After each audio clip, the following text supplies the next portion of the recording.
In this segment, we're going to revisit a topic that we've covered quite a bit here over the years. I'm talking about rape kits and how the handling, or I should say mishandling of them, has made things worse for so many victims. I want to start by explaining how the process works. A rape kit is a very critical, but it's an invasive procedure that an assault victim has to consent to, and overwhelmingly these victims, as we know, are women. They undergo them after they're attacked, and courageously these women come forward and say they want evidence to try and track down the assaulter. Now, what this test provides is forensic and DNA evidence for the cops and prosecutors to use as they try and catch and put away these attackers. The trouble is, in many cases, the kits, they don't get processed. They gather dust on shelves and they're not used due to either indifference or very often a lack of funds. That means many victims never get the justice they deserve, and many rapists never get locked up, and as we know, many reoffend and reoffend. Now, things, I should say, have gotten better, and D.C. even appropriated $150 million last year to process kits, but the problem, it is still far from solved. Hundreds of thousands of kits still sit untested, leaving thousands of women seeking justice. I want to bring in our guest, who has written extensively on this subject, Brittany Bronson. She, a New York Times contributing op-ed writer. And I'm curious from your end, Brittany, I think a lot of people learned about this story probably a decade ago, and maybe they were under the impression that since the national attention got put on it, the problem has since been solved, and they'll see stories here or there about states, or in this case, federal funds being allocated to resolve it. But that's not the case. What's more frustrating to you, that we still have these unprocessed kits, or we still don't know how many are sitting there untested? Yeah, both are really frustrating, and it's an issue of accountability. There's not enough accountability across police departments in terms of what's happening with these tests once they arrive, when they're being tested. But there have been some efforts here where I am in Nevada. Our former governor passed a bill that decreased the amount of time between when these tests are administered and when they're tested. And it's created a tracking system so victims can actually understand what status their tests are.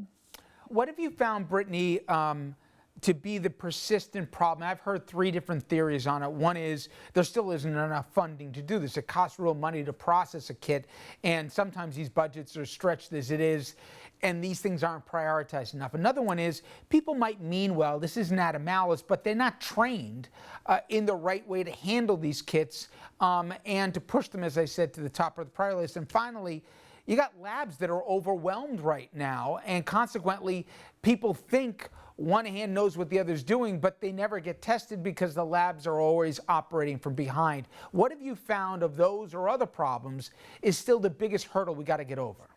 Most of my journalistic focus has been on what actually happens before the rape kits arrive in police departments, and it's about the shortage of sexual assault nurse examiners. So when it comes to this journey of trying to seek justice for sexual assault victims, the first stage of that process involves a nurse who administers the rape kit and preserves the forensic evidence. So right now there's a shortage of those nurses who have that training, and it's causing a lot of victims to be even discouraged from trying to get the evidence that then could be tested in the police department, that then is strong enough to uphold cross-examination in court.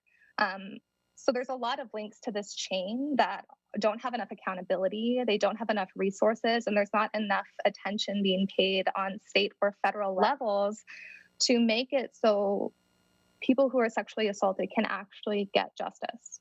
You know, Brittany, one of the things that stuck with me is, so here's a victim. The courage it takes for a woman to come forward and say, I was attacked, then to submit to this test. Then basically they hand off their hopes, and there's an assumption, as I would, that the kit is now being processed. It's being moved from, let's say they're fortunate enough to have a nurse, as you said, so important in the process. Kit's taken, kit then is handed over to law enforcement, then law enforcement hands it over to the lab, and then they'll be able to cross-sample it once they get the results back to see if somebody in the database. But right now, it's just a hope for the victim. What has to happen so that at least the victim can be kept apprised as to the state of their kit? Because I've interviewed women in the past who just assumed, as you or I would, there was no hit in the database, but that the kit was never tested in the first place. You'd think that's the least these people are owed. Yeah, like I mentioned before, there has to be accountability, and the victim needs to be able to have access and know every stage of where their kit is, why it hasn't been tested yet. And often, because it takes so long, right, and these victims end up deciding, you know what, I'm not going to move forward with the prosecution because the process is so frustrating and so disheartening and takes years. And we have to do better of guiding our resources to streamline this process. There has to be a buy-in from our law enforcement, from our state governments, from our hospitals, all of the people who are involved in this process, so that once those kits are tested, they can stand as evidence in court, and we can actually start to see convictions. Brittany, let's talk about the importance of timing here, because often this DNA evidence, forensic evidence, is the best tool the prosecutors have to lock away the assaulter, in that sometimes memories or firsthand accounts get fuzzy or even hard to locate over the years. And moreover, in that interim of time here, we've learned that so many of these sexual assaulters will reoffend and reoffend.